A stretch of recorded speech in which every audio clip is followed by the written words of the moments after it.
Big boss ಮನೆಯಲ್ಲಿ ಹೊಸ ಆಟ ಶುರು ಮಾಡಿದ್ರ ಡ್ರೋನ್ ಪ್ರತಾಪ್ ಅವರು ಈಗ ಹಳ್ಳಿ ಭಾಷೆ ಮಾತನಾಡ್ತಿರೋದಾದ್ರೂ ಯಾಕೆ? ಪ್ರತಾಪ್ ಭಾಷೆಯ ಬಗ್ಗೆ ಪ್ರಶ್ನೆ ಮಾಡಿದ ನಮ್ರತಾ ಗೌಡ, ವಿನಯ್ ಗೌಡ. ನಮಸ್ತೆ ಕರ್ನಾಟಕ ಟಿವಿಗೆ ಸ್ವಾಗತ. ನಾನು ಕಾವ್ಯ ಹೆಗಡೆ. ಬಿಗ್ ಬಾಸ್ ಸೀಸನ್ 10 ಕನ್ನಡದಲ್ಲಿ ಪ್ರತಾಪ್ ಅವರು ಮೈಂಡ್ ಗೇಮ್ ಅನ್ನ ಆಡ್ತಿದ್ದಾರೆ ಅನ್ನೋ ಮಾತುಗಳು ಕೇಳಿ ಬರ್ತಾ ಇದೆ. ಹಾಗೆ ಪ್ರತಾಪ್ ಅವರು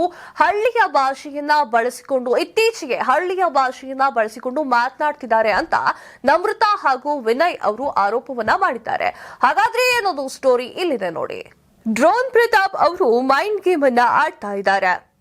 ಸಿಂಪತಿ ರಾಜಕೀಯವನ್ನ ಮಾಡ್ತಾ ಇದ್ದಾರೆ. ಅವರ ಮುಗ್ಧತೆ ಮುಗಿದು ಹೋಯಿತು ಎಂಬ ಮಾತು ಕೇಳಿ ಬರ್ತಾ ಇತ್ತು.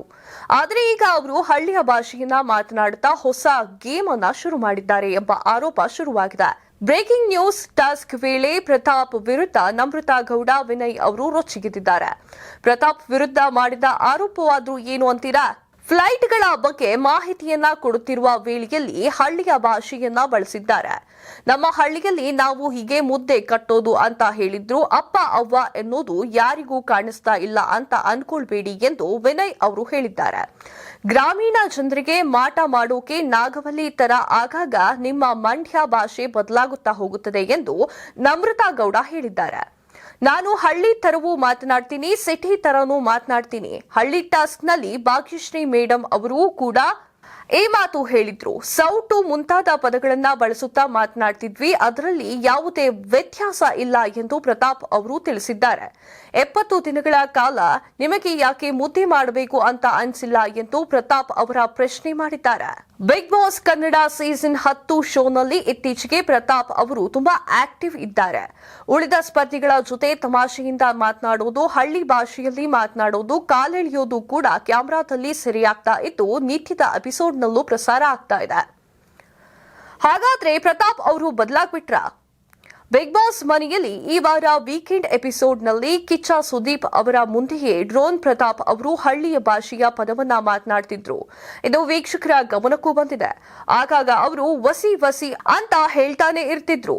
ಬಿಗ್ ಬಾಸ್ ಕನ್ನಡ ಸೀಸನ್ 10 ಶೋನಲ್ಲಿ ಮೊದಲ ವಾರ ಸುಮ್ಮನೆ ಕೂತ್ಕೊಂಡು ಬಾತ್ರೂಮ್ ಅಲ್ಲಿ ಅಳುತ್ತಾ ಕೂರ್ತಿದ್ದ ಪ್ರತಾಪ್ಗೂ ಈಗ ತನ್ನ ವಿರುದ್ಧ ಮಾತನಾಡಿದ್ದವರನ್ನ ಟಾರ್ಗೆಟ್ ಮಾಡಿ ಅವಕಾಶ ಸಿಕ್ಕಾಗಿಲ್ಲ ಅವರ ವಿರುದ್ಧ ಆರೋಪ ಮಾಡಿರುವ ಪ್ರತಾಪ್ಗೂ ವ್ಯತ್ಯಾಸ ಸಾಕಷ್ಟಿದೆ.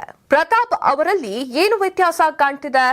ಕಿಚ್ಚ ಸುದೀಪ್ ಅವರು ಧೈರ್ಯವನ್ನ ತುಂಬುತ್ತಿದ್ದಂತೆ ಪ್ರೇಕ್ಷಕರು ನನ್ನನ್ನ ಪ್ರತಿ ವಾರ ಎಲಿಮಿನೇಷನ್ನಲ್ಲಿ ಹೆಚ್ಚಿನ ಮತವನ್ನ ಹಾಕಿ ಉಳಿಸಿದ್ದಾರೆ ಎನ್ನುವ ಭಾವನೆ ಪ್ರತಾಪ್ಗೆ ಬಂದು ಆಟದ ವೈಖರಿ ಬದಲಾಗ್ತಾ ಇದೆ. ಬೇರೆಯವರು ತನ್ನ ವಿರುದ್ಧ ಮಾತನಾಡಿದಾಗ ಪ್ರತಾಪ್ ಅವರು ವ್ಯಂಗ್ಯವಾಗಿ ನಗೋದು, ಆಟ ಬದಲಾದಾಗ ಪಕ್ಕದಲ್ಲಿದ್ದವರನ್ನ ನೋಡಿ ನಗೋದು ನಿಜಕ್ಕೂ ವೀಕ್ಷಕರಿಗೆ ಅಚ್ಚರಿ ತಂದಿದೆ. ಹಳ್ಳಿ ವಿಚಾರ ಮಾತನಾಡುತ್ತಾರೆ ಎನ್ನುವ ಕಾರಣ ಇಟ್ಕೊಂಡು ವಿನಯ್ ಅವರು ಪ್ರತಾಪ್ ಅವರನ್ನ ನಾಮಿನೇಷನ್ ಮಾಡಿದ್ದಾರೆ. ಮೈಕಲ್ ಅವರು ಕಾರ್ತಿಕ್ ಮೇಲೆ ಮಸಿ ಸುರಿದು ಹೊರಟಿದ್ದಾರೆ. ಕಾರ್ತಿಕ್ ಅವರು ಪ್ರತಾಪ್ ಮೇಲೆ ಮಸಿ ನೀರನ್ನ ಎರಚಿದ್ದಾರೆ. ಕಾರ್ತಿಕ್ ಅವರು ಸಖತ್ ಅಗ್ರೆಸಿವ್ ಆಗಿದ್ದಾರೆ ಅನ್ನೋದು ಇವತ್ತಿನ ಸಂಚಿಕೆಯಲ್ಲಿ ಬಯಲಾಗಲಿದೆ. ಇದೆಷ್ಟು ಈ ಹೊತ್ತಿನ ಸುದ್ದಿ. ಮತ್ತಷ್ಟು ಸುದ್ದಿಗಳಿಗಾಗಿ ನೋಡ್ತಾ ಇರಿ ಕರ್ನಾಟಕ ಟಿವಿ. ಇದು ಕನ್ನಡಿಗರ ಧ್ವನಿ. ಈ ಭೂಮಿ ಮೇಲೆ ತಾನಷ್ಟೇ ಉದ್ಧಾರ ಆದ್ರೆ ಸಾಕು, ಬೇರೆಯವ್ರನ್ನ ಬೆಳೆಸೋ ಉಸಾಬರಿ ನಮ್ಗ್ಯಾಕೆ ಅನ್ನೋರ್ ಸಂಖ್ಯೆನೇ ಜಾಸ್ತಿ. ಆದ್ರೆ ಕೆಲವರು ಮಾತ್ರ ತಾನು ಬೆಳೆಯೋದ್ರ ಜೊತೆಗೆ ತನ್ನವರನ್ನು ಕೂಡ ಬೆಳೆಸ್ತಾರೆ. ತಮಗಿಂತ ಎತ್ತರಕ್ಕೆ ಬೆಳೆಯೋಕೆ ಬೆಳಕಾಗ್ತಾರೆ. ಸಾಧಿಸುವ ಗುರಿ ಇದ್ದವ್ರಿಗೆ ದಾರಿದೀಪ ಆಗ್ತಾರೆ. ಇದೀಗ ನಾನು ಇತರರ ಭವಿಷ್ಯಕ್ಕೆ ಬೆಳಕಾಗುವವರ ಸಂದರ್ಶನ ಮಾಡಲು ಹೊರಟಿದ್ದಾನೆ. ಮಿಸ್ ಮಾಡದೆ ನೋಡಿ ಕರ್ನಾಟಕ ಟಿವಿ. ದಾರಿದೀಪ.